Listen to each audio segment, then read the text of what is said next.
Hey YouTubers, this is Eric Abbey coming to you live noon Central Standard Time, and we are fixing to talk about arbitrage, and we're going to spend an hour taking your questions, trying to give answers.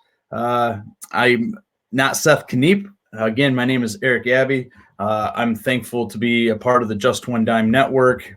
I've been a member of Just One Dime for over 3 years. I coach in some of their programs, and I'm privileged to be able to use the Just One Dime channel here on YouTube to bring you some of this great content focused on arbitrage.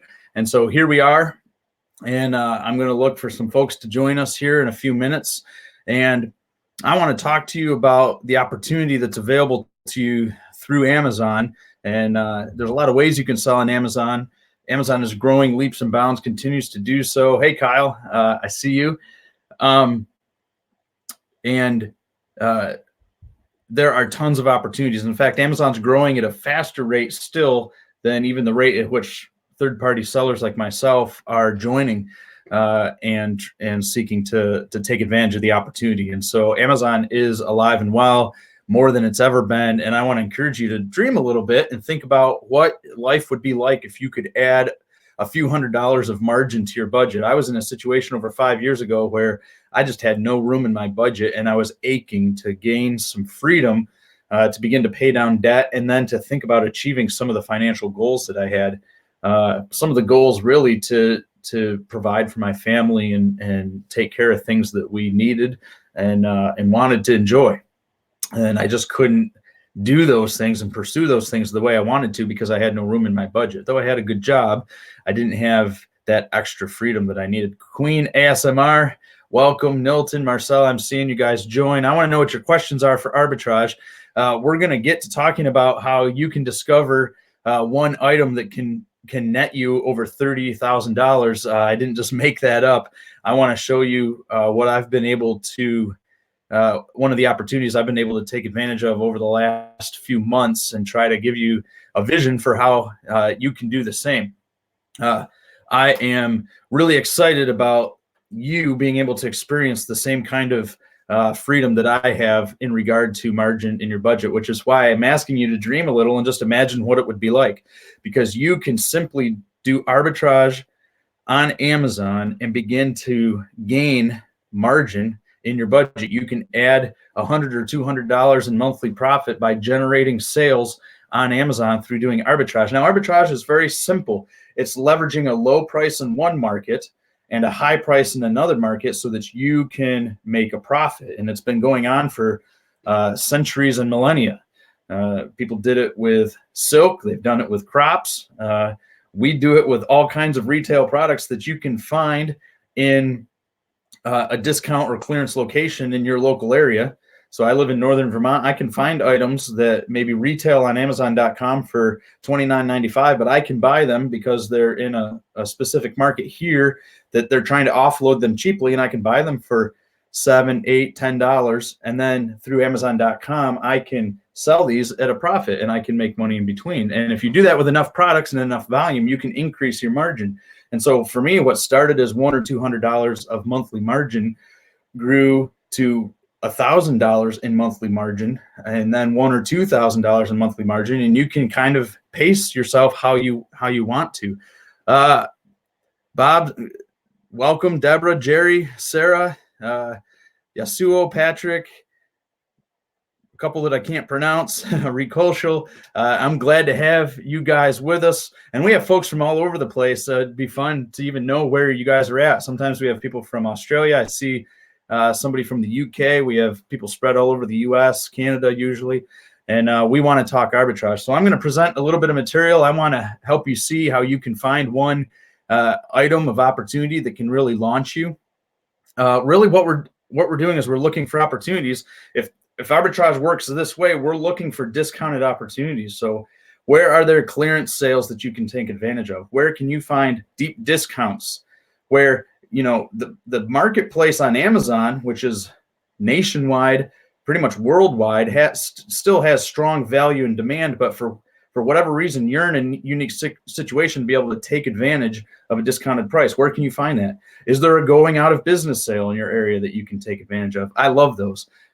Is there some sort of discounted store or discounted website that you can take advantage of and leverage this? I want to encourage you to click the link below in the description to check out Amazon Arbitrage Mastery. This is a great membership. It's something we started a little less than a year ago. I coach in the program.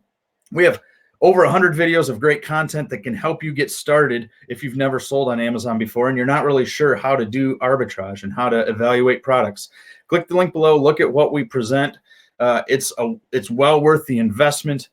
You get to be a part of a community that's trying to do the same thing. And I love our members because our members are working together to promote one another's businesses and to help one another. We believe you can establish and build a long-term business that will get you margin for months and years to come. I've been doing this for over 5 years. I've been selling on Amazon, and it's just been simple, one foot in front of the other activity. And by God's grace, I've been able to continue to make margin. And based on the opportunities that are available, sometimes it's hotter than others. But I find over time and consistent effort, you find enough opportunities that it's amazing what you can do. So we got folks from Spain, welcome, Canada, Orlando, Florida, Pittsburgh, Pennsylvania. I'm from northern Vermont, not too far from Canada myself. We're weathering the cold, trying to get through what's always a long winter until spring finally breaks through. Let me tell you a little bit about this specific product that I've been able to discover. And I really estimate that this one product, when all is said and done, will net me a profit of over $30,000, and that's spread out over time. But I'm really excited about this. I first discovered this product in the spring of 2019, so probably 8 or 9 months ago. I bought a few of them and sold them and made a nice profit on some of those individual items. And I bought several of the same item, and then the same store got the same item in again, and I was able to sell a larger amount. I bought close to 100 or about 100 of this particular product, and I sold them all quickly at an ROI of over 100%. And they were a high price item. I'll show you the stats here in a minute. I'll share my screen. So that was a really exciting opportunity for me because I was able to make significant money without a ton of effort. My dad was visiting in the midst of when I sent out those 100, and I can remember we had a nice warm spring sunny day, and we just used the driveway to package up all these items and send them in, and they did a really, really good job for me. So in the fall, around October of 2019, when I came in to an especially large opportunity, I think I was poised and I was ready to take advantage of it because I had sold, I started out kind of small. In arbitrage, we typically recommend 3 to 5, maybe 10 of a particular item. So quantities that aren't too high, and we encourage you to go wide instead of deep. But every now and then, there are opportunities that you just can't pass up. So there have been plenty of times where I find 30 or 40 of a product and it's a quick selling product. The margin is especially good, and I'm prepared to pull the trigger on large quantities like that. I could buy 30 or 40. And if the BSR is low enough, I know they're really going to sell, I can make really good money off of multiple products. So there's a lot of products that I've bought 3 of, but only because the store, in the clearance section, that's all they had. And if they had more, I would have been excited to buy more because they were really, really good opportunities. And this was one like that. What I discovered in October is that this store had over 500 of this particular product, and I was interested in purchasing it. So let me share my screen and kind of show you what I happened on with this particular product. I'm going to keep it to myself. So my goal is to not reveal what the product itself is, but this has really been something that I've been able to take advantage of. So you can see here, this is a screenshot of what RevSeller shows in regard to this particular product that I ended up buying 540 of these in October. I had to take out a business loan in order to do this, which, by the way, is one of the advantages to establishing a long-term business. I've had a business I incorporated as an S Corp, and I've had that business for quite a while.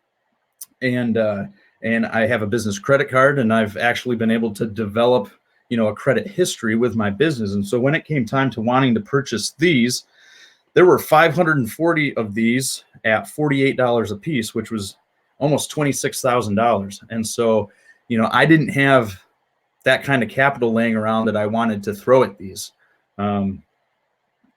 But I was in a position where I could take out a business loan, and I felt like I could pay off that loan pretty quickly if these things were successful, which has proven to be true. So I took out a $26,000 business loan in order to cover the purchase of 540 of these, and I bought them at $48 a piece. And as you can see, according to Resale, right now these are selling at $149.99. Now, of the 540 that I bought, there were 5 different variations, and those variations have varied in price. And so some of the products I bought, I've sold at a little less than $149.99, but some of them I'm selling a lot more. In fact, the highest I've sold one of these products for is over $200. And so there's one variation that's really on fire, and it seems like there's a low supply. I'm the only FBA seller in that variation, and I don't sell as many of them, but when I sell them, my ROI is through the roof. So I didn't type in the numbers here, but if I paid $48 a piece for these, and I'm selling them at $149.99, basically my ROI is 129% on each of these items. And I think $149.99 is a really good average for about what I'm selling all the variations for. And there's one particular variation that I had that made up the majority of the 540, and it's selling at $149.99, which is a $62 profit per item. So there's a lot of things going for this item that I really like. One, if you see the BSR, it's wildly low. 54.64 in kitchen and dining is a really good BSR. And so one of the biggest reasons why I was willing to jump on this opportunity was the BSR is so low. If you use FBA Toolkit and put this number in for kitchen and dining, you'll see that you sell about 14 or 15 a day of this product. Now, again, that's with a number of variations. I think there's 9 or 10 variations on the entire listing. So that's not how many sales are happening in one specific variation. But when the sales are that strong, it gives me a really solid foundation of confidence to know that I can move forward. And then if my margin is really good, over 100% ROI, that's a 1-2 punch. That combination is really great. Strong sales, strong margin. And so I felt like my risk was strongly mitigated so that I could move forward with confidence, even though taking out a $26,000 business loan isn't something that I just do flippantly. And so with a $62 profit per item, I did some calculations here. If I sold all 540 items at an average of $150 each, my entire profit is $33,000 plus. And, you know, that doesn't take into account some storage fees. This is a larger item. You can see there it's a small oversized item. The product dimensions are stated there, 17 inches by 16 inches by 11.5 inches. So I've had to send these in as palletized products. So you can see here, I have a bill of lading document. The pallet is, I could send in pallets of 36. So you can see right here, one SKU at 36 units. So that's all the same variation, 36 units. I just sent these in this past week. I'm updating my inventory as they sell. They were sent to Michigan. So I live in Vermont, sent to Michigan.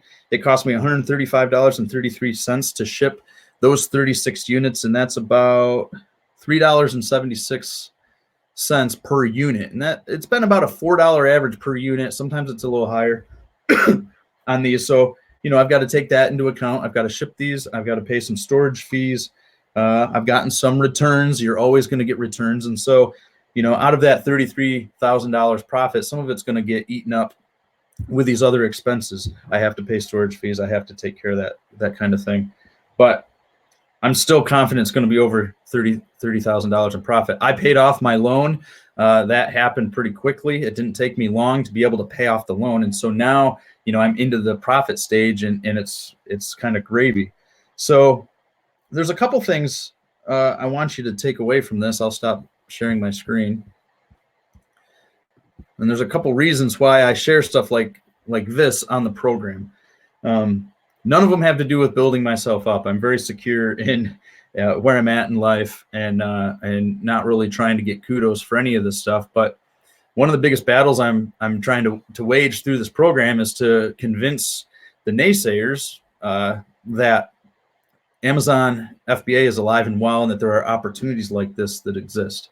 And you've got to find them, and you kind of have to be on a treasure hunt. I sold on Amazon for over almost 5 years when I first found this opportunity, and I've never had an opportunity like this. So, these don't come up every week. They're sometimes hard to find, but this is a store that I've shopped at consistently. I know a number of the managers. If I see them at the grocery store, we say hi to each other. I mean, I consider them friends. We have good relationships. We have personal numbers, and so they'll text me when they have opportunities like this because they know I'm interested in them. Sometimes I'll get messages from them on products that just don't work, and I say no thanks. Sometimes they happen on used items, and I don't really deal with selling used items. But there are opportunities out there like this all over the place, and so I want to encourage you. I'm less interested in proving the naysayers wrong, and I'm more interested in convincing those of you who really want to have a viable way to create margin that it can be done.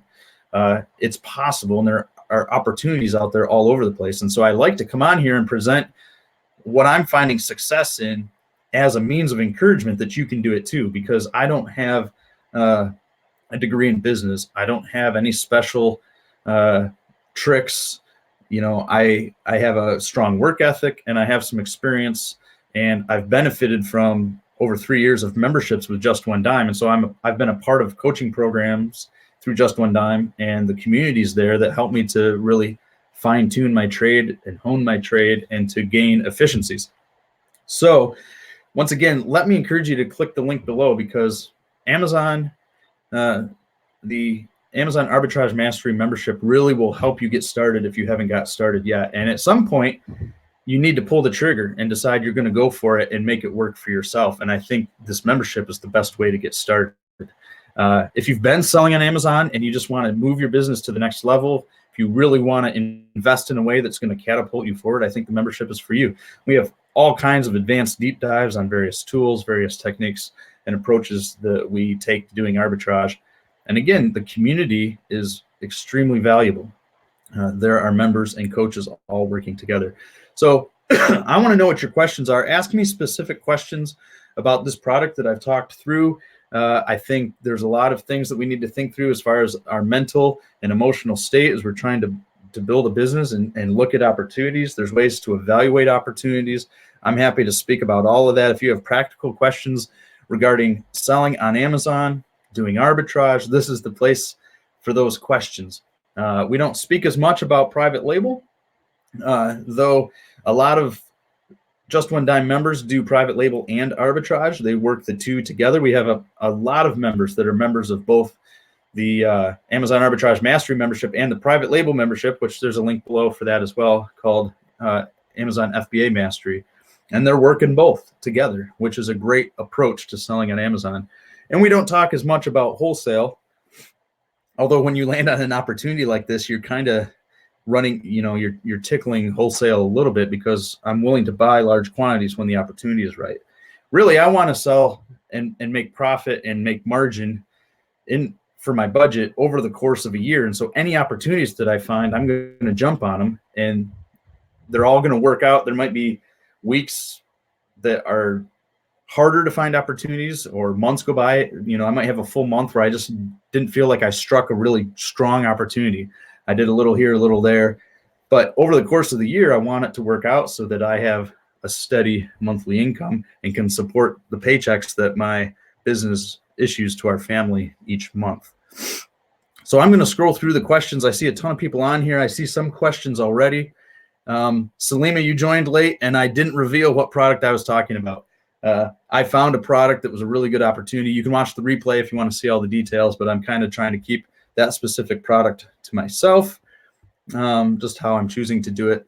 But bring me your questions, and let's fill this hour with some interaction about arbitrage and selling on Amazon. Juan Pablo, glad to have you with us. Any advice to set prices upwards automatically so I can make more profit? Yeah, the best way to do that, Juan Pablo, is to purchase a subscription to Be Cool. So you can check that out by, I think the web address is just becool.com. That's BQOOL. If that's incorrect, somebody can correct me, or you can search for it online. Excuse me. What I like about Be Cool is it allows you, it's an automatic price adjuster that will allow you to remain competitive. What you don't want to do is set it for something like where you're undercutting the price. We dislike that, and our conviction is that you never undercut the price. And so we always recommend that you match the lowest FBA price when you're selling through arbitrage, or maybe even put your price a penny higher than the lowest one. You'll compete for the buy box. All things being equal, you'll make really good sales, assuming that you're buying high quality products that have a strong BSR and a strong margin. And then Be Cool adjusts that price. If others lower their price, it'll adjust you with it based on the parameters that you put into your specific subscription. And so it helps you to remain competitive. Sometimes prices are going to go down. I don't know why sellers get into a penny race where they're undercutting each other, because to me, it only hurts Amazon sellers. And so again, I say, let's not do that. Let's all match each other. And if you've done good product evaluation research, you're going to have competitive ability to sell your product. But when the price gets lowered, Be Cool will help you stay competitive. The nice thing about Be Cool, what it does that Amazon's price adjuster doesn't do, is it will go upwards automatically as well. And so, say when you enter, you match the price of another FBA seller, but that FBA seller only has one or two products and they sell out. Now, you might be the only one at a certain price. And if you set your Be Cool settings appropriately, it will automatically raise and match the next highest FBA seller. And there are plenty of cases of people who use Be Cool where it will adjust them upwards and they do increase their profit. They make more money. They see that the buy box was here when they entered the market and they sold their product for a higher amount. And that's because Be Cool automatically adjusted it.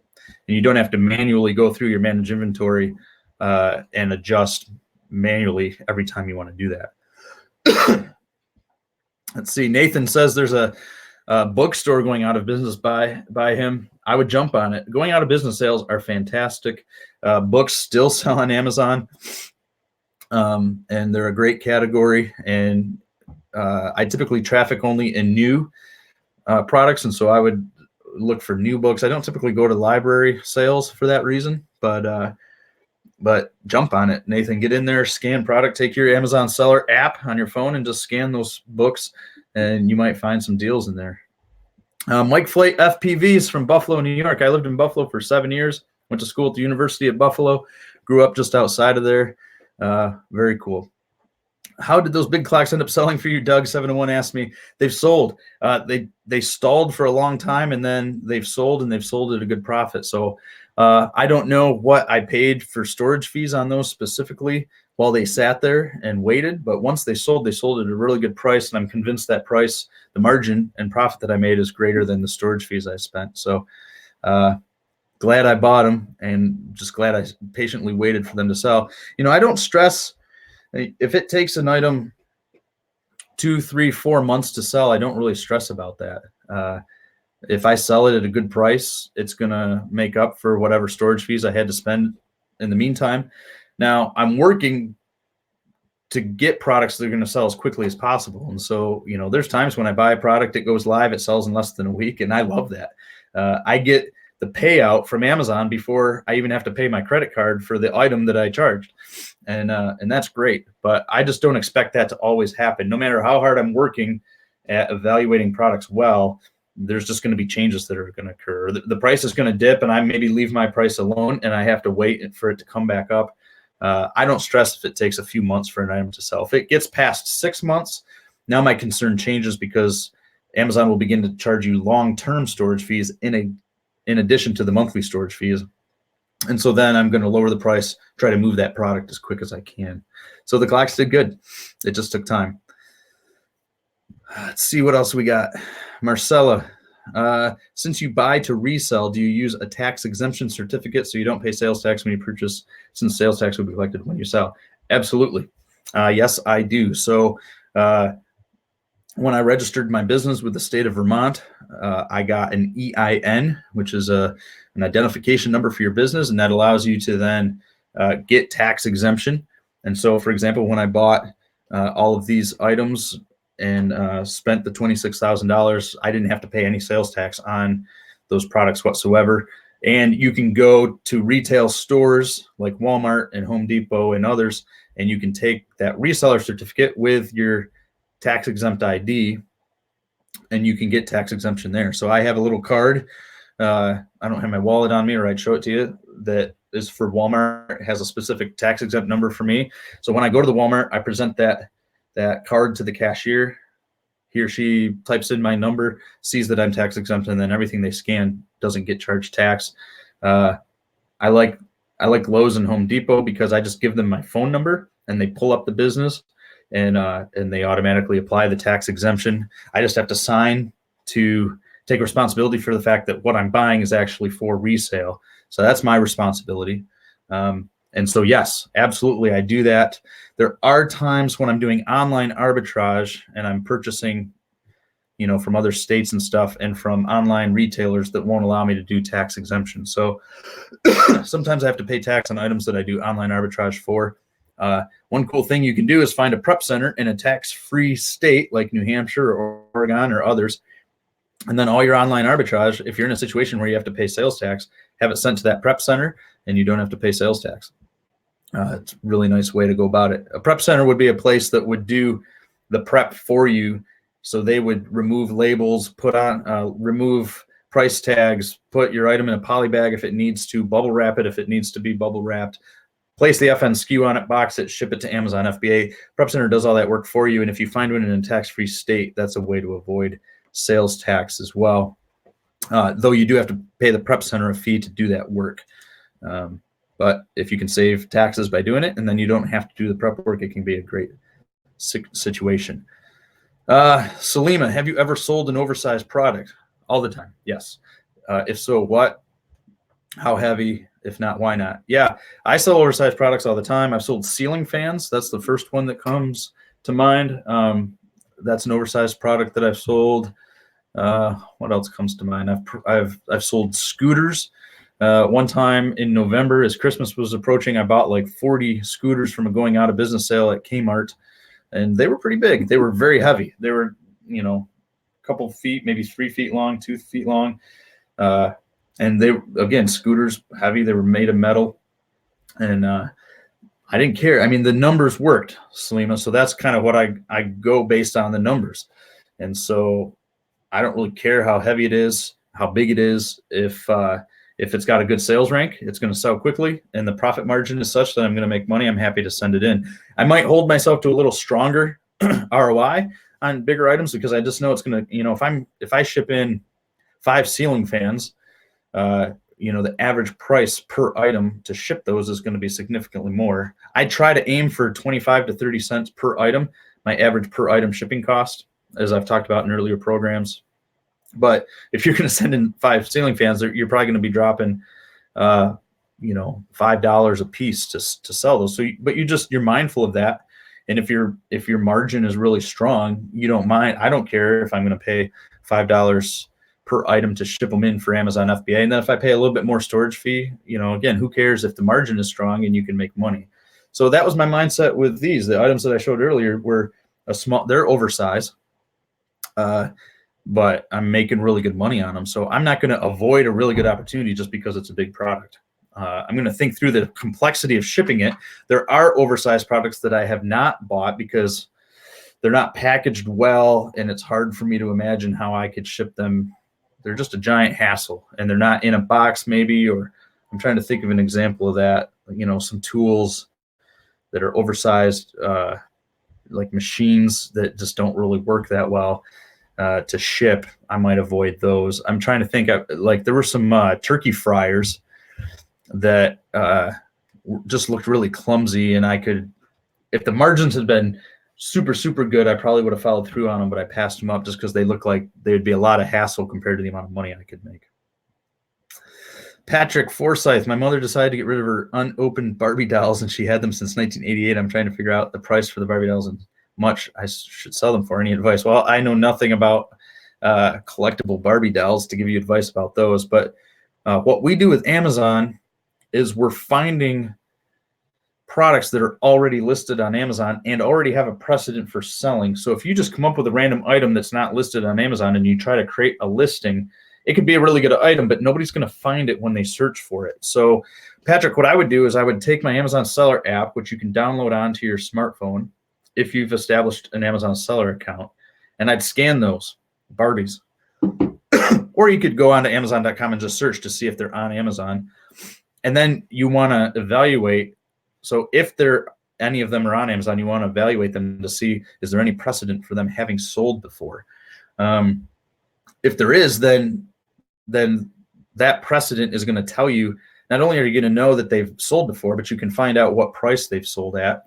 There's a tool called Keepa, K-E-E-P-A. If you go to keepa.com, you can use that tool to get a price history of a product that's been selling on Amazon. So you could see, here's this Barbie doll. For the past year, it's been selling, and it's been selling on average for, $30 to $40. And so then you can know when you send yours in, you're most likely going to sell it for $30 to $40. And then you just need to subtract what the FBA fees are, and you can know whether it's worth it for you to send those in or not. Otherwise, I would do internet searches to find out what they're worth. And if they're not listed on Amazon, then I wouldn't recommend you sell them on Amazon. I'd recommend you use something like eBay, where you could create your own listing. And if people are looking for that specific product, then they'll find it. Slima has another question. Have you changed your profits that you aim for since you started, products that you would sell or not? Nope. I don't really do anything different now than I did when I started. When I first started, I was more conservative. That's probably the only way I could answer in the positive that I have changed. So when I first started, I was very conservative because I'm kind of a skeptic and I was risk adverse, not adverse, but I wanted to see that it worked before I really jumped in. And so I was conservative in the beginning until I saw that it worked and I gained more confidence. And now I'm a lot more willing to take risks or jump on products that maybe aren't as strong, but I can still make money on. But no, I mean, the basics of what I learned to do, they're the basics that we put forward in our Amazon Arbitrage Mastery membership. And those basics, you could be just starting selling, and those parameters are going to set you on a path to success, I believe. And so those are what you want to stick with 5 years from now if you're still selling at Amazon. So no, I haven't really changed my approach in any ways. Let's see what else we got. These are good questions. Keep them coming. I want to fill our whole time if we can. And ask me follow-up questions. Anything related to arbitrage, I'm happy to address. Chan, glad you're with us. When I create a shipping plan and go to approve and it charges me the amount, where can I find the history of the charge amount for shipping my inventory to Amazon? You want to go to your shipping queue. So if you go to manage inventory, you get a menu across the top, and usually it's to the right. There's an option to select shipping queue. And then in your shipping queue, you can scroll through all your past shipments and you can select each specific shipment. So I could go in there and I could look at a shipment back in 2019. I could select it and I could kind of poke around and find all the information. I could, on the top, it's going to tell me, it's kind of like what I showed. That's what I did to show you the shipment from last week. You can go in there and you can find how many units you sent in from various SKUs, what you spent to send those in. It'll give you the dates. In fact, a tip that's helpful to know is that there are sometimes discrepancies. So it's possible, it didn't happen, but it's possible that this pallet of 36 items that I sent in, that it would get received, and they might say, we received 35 items and there's one missing. Now, I don't think it typically happens with a pallet like this, but if you send in, if I send in a shipment of 100 items and they're packed in 4 different boxes or 5 different boxes and they're all kind of miscellaneous items, you could imagine a scenario where the guy opening the box didn't gun all the products, or one went missing one way or another, or just didn't get fed into the system. And so if you go into your shipping queue and you go scroll down through all your different shipments, you'll see how many you indicated were part of the shipment when you sent it in, and you'll see how many were received.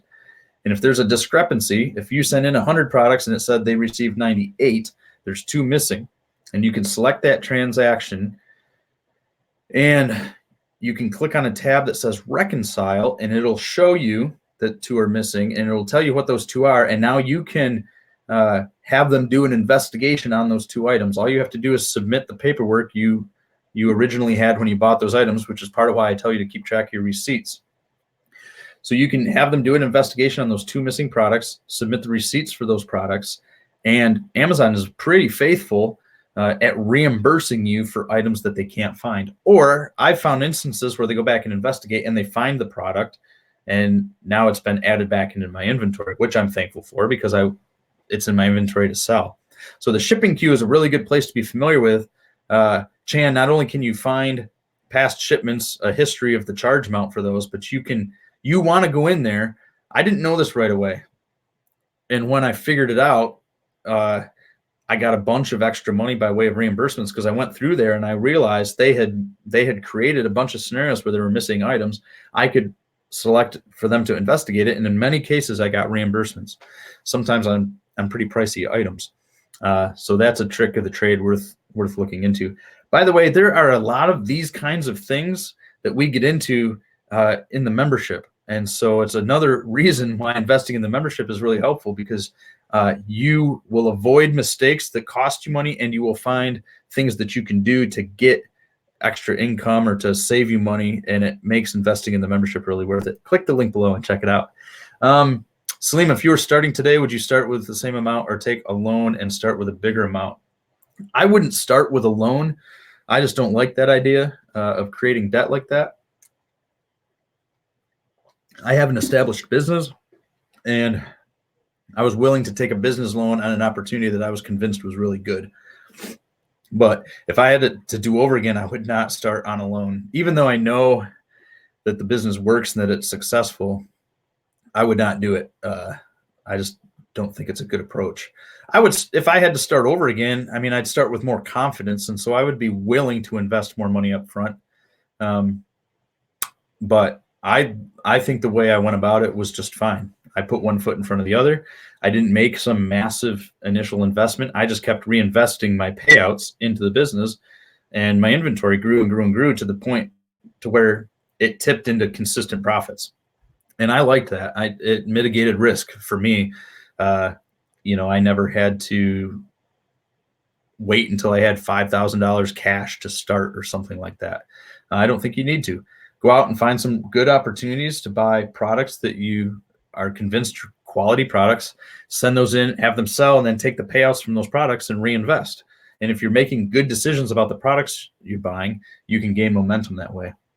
Another reason why I recommend the membership, because even though you're paying the investment for the membership, it's helping you to you're turbocharging your start. So that's the one thing I would do different if I was starting today, is I would be a member of a community like Just One Dime. When I started, Just One Dime didn't exist, but I did a lot of fumbling along in the early stages and making mistakes that cost me money and not making money the way I could have been. I mean, when I joined Just One Dime and got around other sellers who started sharing their experiences, my business took off in ways that it would have never done before. And so that community to me is vital. Nilton, have you ever been ungated for a category and brand, but restricted on specific Asons under that brand? Of course, yes. So restrictions come in all shapes and sizes. You can be restricted from a whole category. You can be restricted from a brand, and then you can be restricted from specific Asons for sure. So there are brands that I can sell, but it doesn't mean that I can always sell that brand. And then there are some brands that I just can't sell ever. So yeah, I think the restrictions, Nilton, just come in different variations. I don't know how to understand all that. It probably has to do with the brand rights owner, has some to do with Amazon. They can do what they want. And the size of the Amazon platform is so big. I think sometimes there's brand restrictions, but then there's Asons that slip under the radar, so to speak. And so maybe I'm restricted in this brand, but then suddenly I can sell this brand at this Ason because somehow it's, not known by that brand or something. I don't know how the whole infrastructure works when you have millions of products. The size of Amazon is just mind-blowingly big. So, but you've got to navigate those restrictions, Nilton, and try to apply to get them, the the restrictions lifted, and you can get approval to do that. So always be trying to get restrictions lifted. But yeah, you're going to find restrictions like that all the time. It's just a part of selling on Amazon, and you have to navigate them. So if you are a new seller, or you've been selling for 1 or 2 years, or if you've been selling for over 5 years or even longer, we all are dealing with restrictions. I run into them all the time. And so I advocate a mindset that says I'm going to keep looking for opportunities, and I'm not going to let these restrictions get me mad or discouraged or kind of sideways. You want to keep moving. Jerry Ham, is arbitrage the best place to start for FBA business? It's hard to just say yes or no, because it's very much a matter of opinion, and it's very much a matter of your personal preference and approach. I like arbitrage a lot because it requires a minimum amount of investment up front, and it requires, in my take, minimum risk. And you can just put one foot in front of the other, gain confidence, and slowly build your business. But it's slow.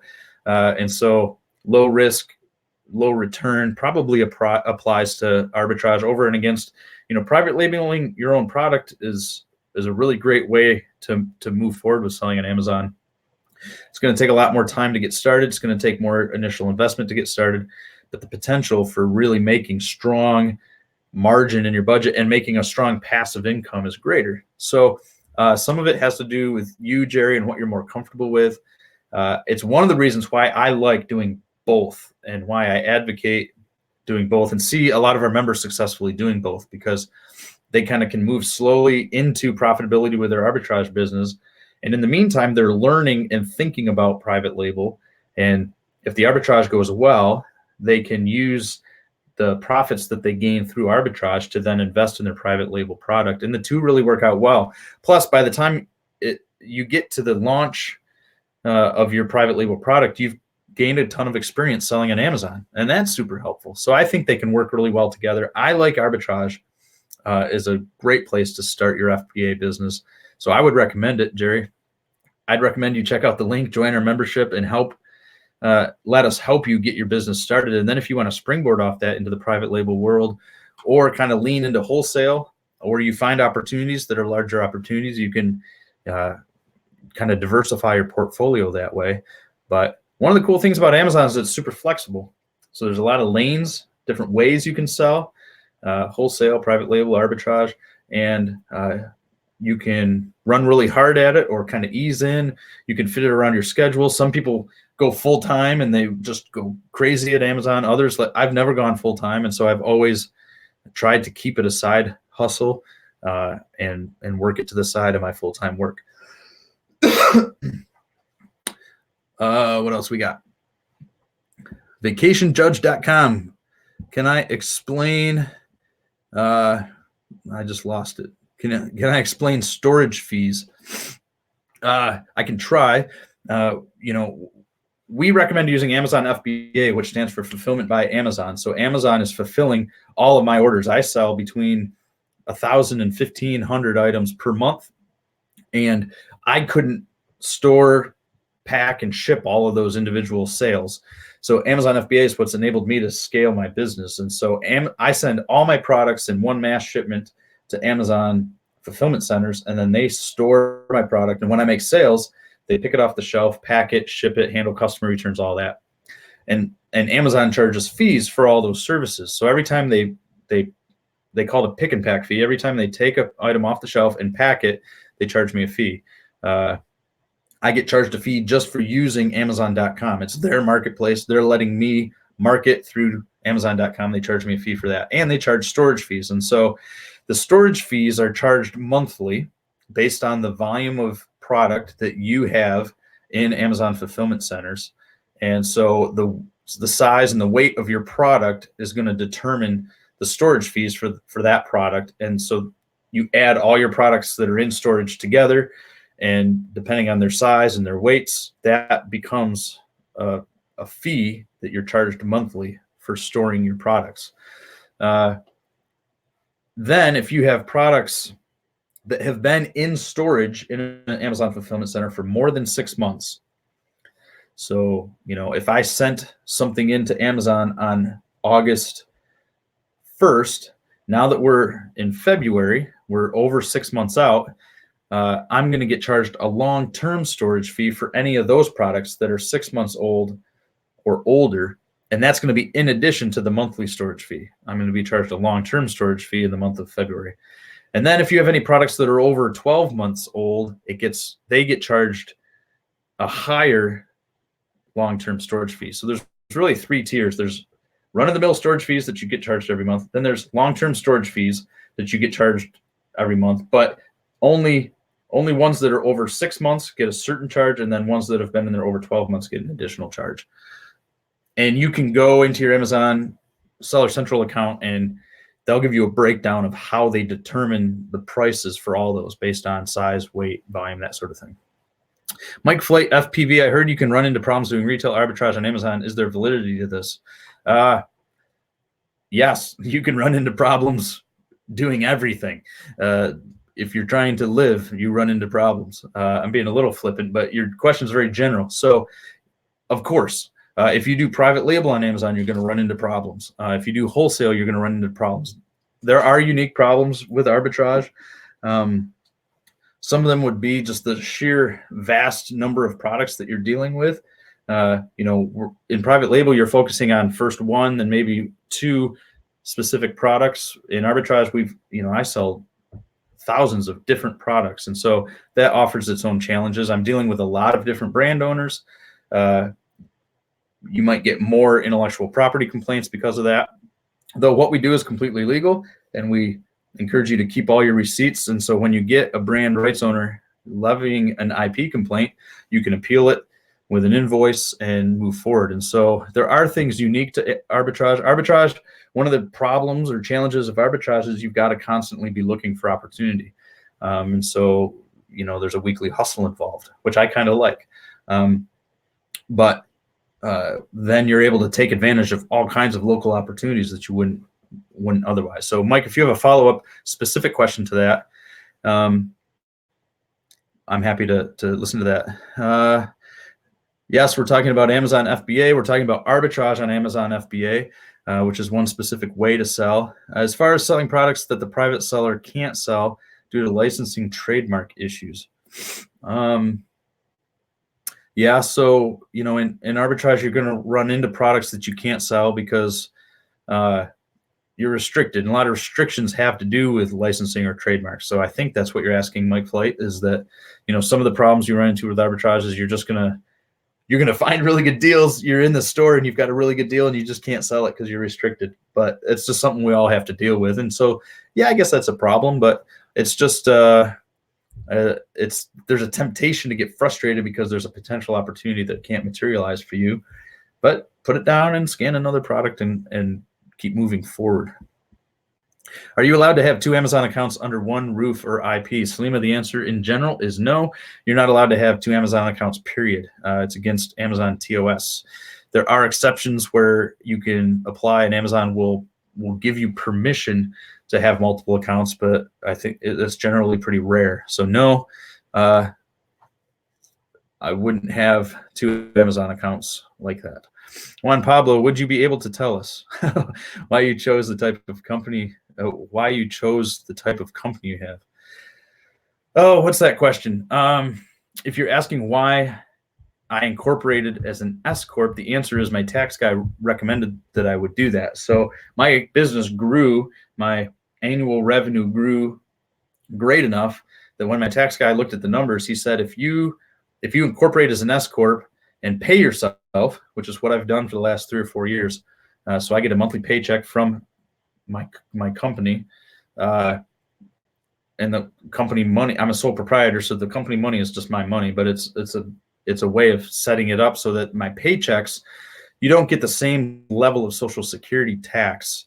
So, he looked at my numbers and he said, if you incorporate as an S Corp, I can save you $6,000 or $7,000 a year if you think your sales are going to be as good. And I had confidence that they would be, so I incorporated as an S Corp. I'm assuming, Juan Pablo, that's your question. If it's not, then ask a follow-up question. Haley Elvidge, do you put a label on every item before you send it in? Yes, that's part of the prep process. You need to affix what's called an FN SKU. You put it over the UPC barcode on every product that you send in. And then when Amazon scans that FNSKU, it's their way of taking this item and associating it with your account. So that's a necessary part of the prep process. Again, you can pay a prep center to do that sort of thing, but you need to prep your product. So if I get a t-shirt and I want to sell it through Amazon FBA, I need to make sure that t-shirt's put in a poly bag. I would recommend folding it, making it look nice and presentable. If it has a price tag that says clearance $4.99, I would remove that price tag. And then you need to put the FNSKU label on it. Make sure everything's ready to go. The customer's going to be excited and happy when he or she receives the item, and then you ship it off to Amazon FBA. I've been told to start selling used books from charity shops, but I'm not sure if you could make much profit on them. Yeah, I don't think that's a necessary way to start. I would start by finding any products that you can make money on, Haley, and there's no reason to start with books. I'm not a big fan of selling used anything on Amazon. I do think if you want to sell used items, books are probably a better way to go because there still seems to be a market for used books. In general, when I'm finding retail items, people aren't going to Amazon to buy used items. They're going to Amazon as a state-of-the-art retailer to buy brand new products, unless it happens to be a collectible or something. So Haley, I would recommend broadening your perspective and just starting by finding any opportunities where you can make a profit and sell a product quickly on Amazon. It doesn't matter what the product is. Midwest, welcome. Kelvin Bohannon asks, what's the best BSR? Best BSR is 1. So BSR is just the bestseller ranking, and you need to think golf. Lower is better. So if an item has a BSR of 1, it is the best-selling item in that category. And on Amazon, that's something very special, and it means it's selling astronomical numbers. And so we recommend staying within 2%. So any BSR that's within 2% in that particular category is going to be really helpful. So BSRs are dependent upon the category. Bigger categories, you have room to sell with a higher BSR. In general, my rule of thumb is if the BSR is under 200,000 in a pretty broad category like toys and games, home improvement, something like that, books for sure, then it's going to be a good seller. There are smaller categories. Baby is a good example. A BSR of 170,000 in baby is too high.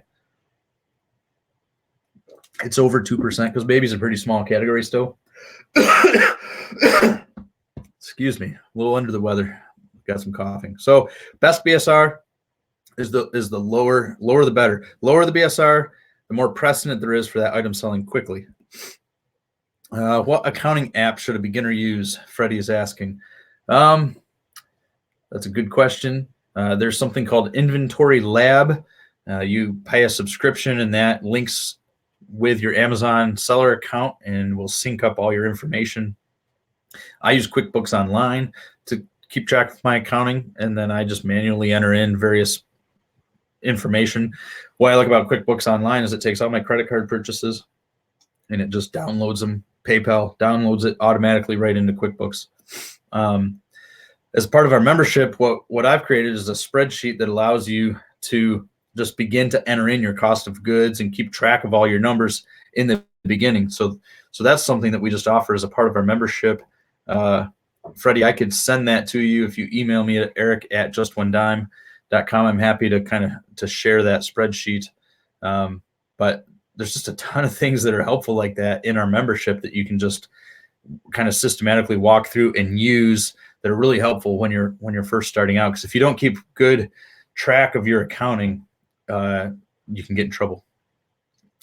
Salima, I'm going to try to move quickly through the remaining questions here. Do you do more retail arbitrage or online? I do more retail arbitrage, though I try to do both, and I do both. I do more retail than online, and I find more success locally doing retail. Favorite places for online arbitrage? I've had really good luck at Sierra Trading Post online. I've had really good luck at Kohl's.com online. Walmart.com online is good. Yeah, that's where I'd start. I mean, there's nothing fancy. I sell a lot of shoes. Shoes.com is a good website. You could go Google clearance sales and just start poking around. It would be amazing what you find. When you join our membership, we give you a list of over 350 websites that you can start doing online arbitrage. But those are a few that I use. Do I go to clearance? Absolutely. Salima, every time I go to a website, if I go to Kohl's.com, I'm going to click on their clearance. The clearance, I mean, it's the same as retail arbitrage. If I go into a retail store, my first inclination is to find their clearance section, find where the sales are, and scan those products. If I'm doing online arbitrage, same thing. I'm going to go to a website. I'm going to find the clearance or sales section of that website and see what they are presenting as sales items. You can find regular items that still are low enough that you can make money on Amazon.com, but it makes sense to start with clearance and sales because you're starting with where you're going to find the highest percentage of discounted products. There are some online websites where you can actually sort. You go into the sales section and it asks you how to sort. You can sort by category. You can sort by price, low to high or high to low. Some of them allow you to sort based on sale percentage off, and I love that. So then it's putting all the high percentage discounts first. As you start to wade through products, you're starting out where you are most likely to find the really, really good deals. Recocial, is there a way to see how many of a product other sellers have when doing retail arbitrage on your phone? Is there any app that offers that? That's a really good question. I only use my Amazon seller app, and that doesn't do it for you. I don't know if Scoutify does or not. If anybody knows the answer to that, if anybody's using Scoutify, is there any way for it to show up? I know How Many. If you go to howmany.com and pay for the How Many tool, that reveals it. Keeper reveals it. I just don't know how accessible those things are on your phone. And so it might be worth looking. If you have like an iPhone, can you go to Safari and log into your Keepa website or How Many and use that when you're in a store? But I don't typically know that right offhand when I'm in the store doing retail arbitrage. Deborah, do you scan all your receipts and invoices? No, I just keep all my receipts and invoices, and I have a file cabinet in my workshop that they all go in. And then when I'm doing online arbitrage, I have a folder in my email box. I just put them all my online receipts in there. There are some stores that I do retail arbitrage that ask if I can email the receipt, and then I just drop it in that same folder, but I don't actually scan all of them. I go find it and I scan it when I need to investigate a missing product, like I explained earlier, or if there's some reason why I need to send it to Amazon, I'll go get the receipt, I scan it, and then I can email it to Amazon. How do you get licensed to resell on Amazon? You don't need to be licensed to resell on Amazon. You just go create an Amazon seller account. If you're talking about how to get specific licensing to sell something specific, now you'd have to deal directly with a brand owner to get licensed for that brand, or you would have to deal with some sort of authorized distributor or authorized supplier to get licensed to sell a particular product that way.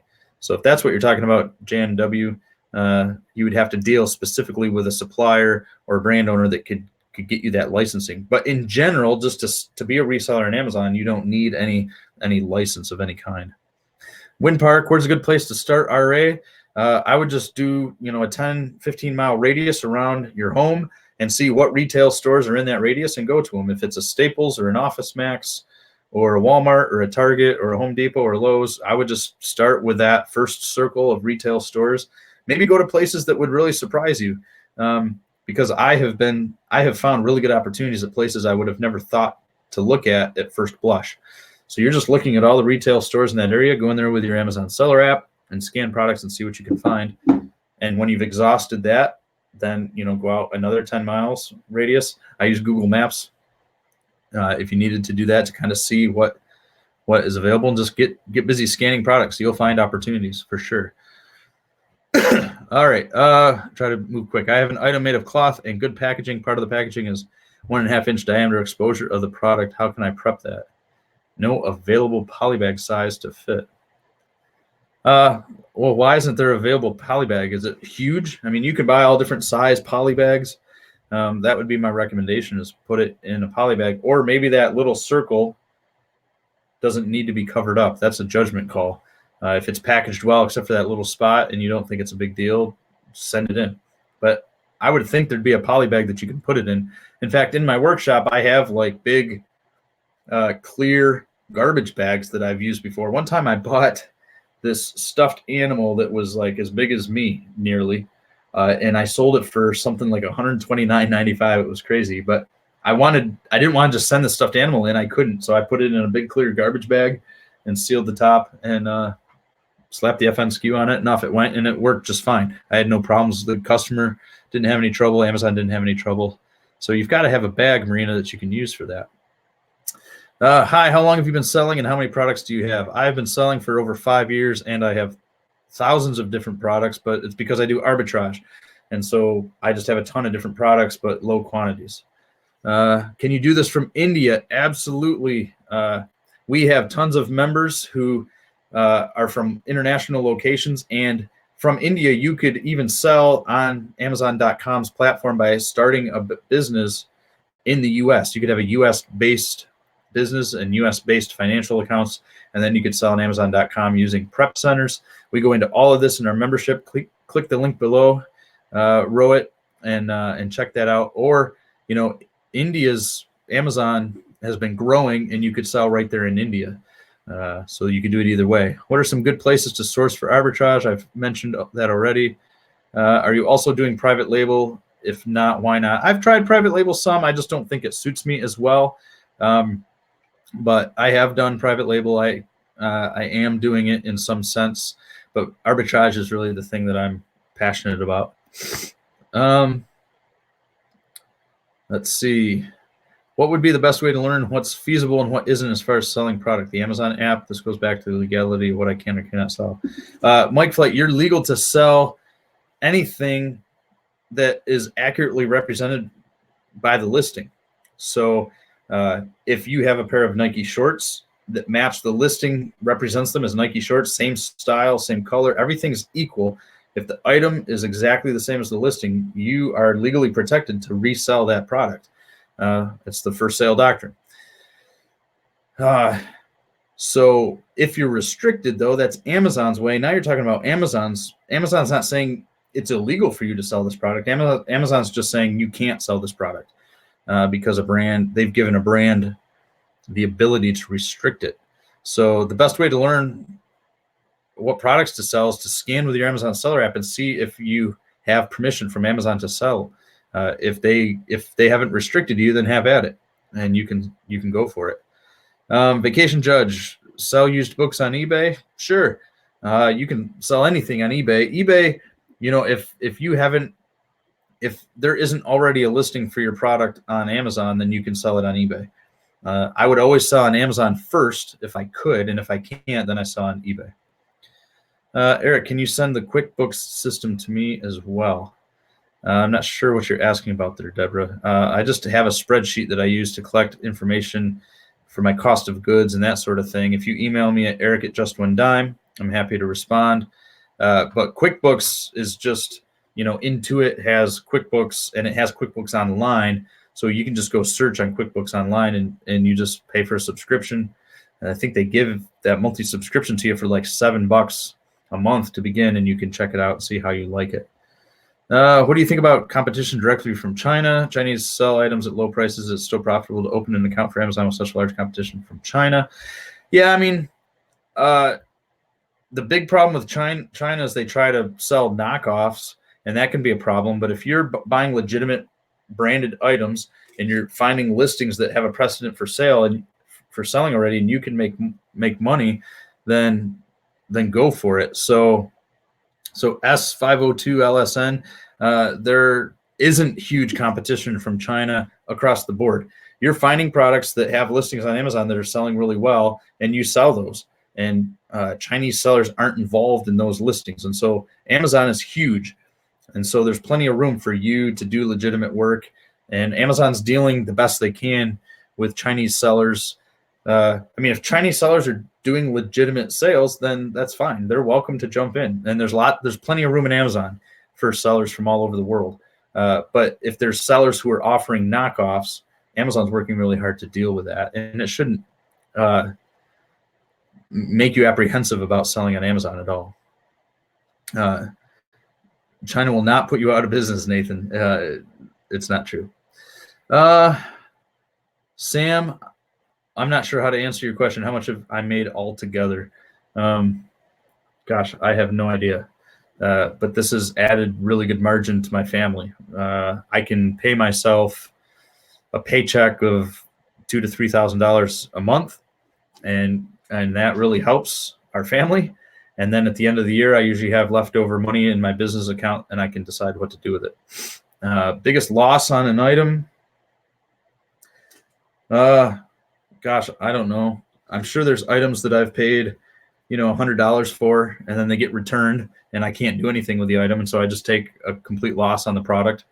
There are plenty of products that I buy and then I sell enough to just break even, and I don't make any profit at all. But I don't have. The nice thing about arbitrage is it spreads out your risk, so you can flop on one item, but it's only one, small percentage of your overall business. Could I direct you, Mike Flight, to the Amazon app? Yeah, I mean, you need to have an Amazon seller account set up. So search online where to go find Amazon Seller Central, set up your Amazon account, then you can download the app, and it's just called the Amazon Seller app. So if you already have a seller account and you're looking for the app, just in your smartphone, do a search on Amazon Seller app, and it should pop up. Sam, QuickBooks is just an accounting software that allows you to do your business accounting, keep it organized, and then you can have all your accounting in order so that you have an accurate documented profit and loss report, and you can give your information to Uncle Sam at the end of the year so that he can take what he requires from you. That's it. We have gone past our hour. Really good questions, really good interaction. Thanks for joining. Meet me again here next Saturday at noon Central Standard Time. Check the links out below. Give strong consideration to our memberships. I'm advocating the Amazon Arbitrage Mastery membership because it is a helpful membership. It's well worth the investment. Just One Dime's community and guidance is well worth it. Join us for Ecom 2020. So I've booked my flights. I'm going to Austin in May for Ecom 2020. There's a link for that down below too. And we'd love to have you come. It doesn't matter if you're a member with Just One Dime or not. If you come to our Ecom conference, I'll be there. We can hang out. It's going to be a lot of fun. You're going to learn a ton. Kevin O'Leary from Shark Tank. He's the bald guy that calls himself Mr. Wonderful. He's there as a keynote speaker. Seth Kniep will be there. Lots of us coaches will be there. Non-members, members, it'll be a really fun time.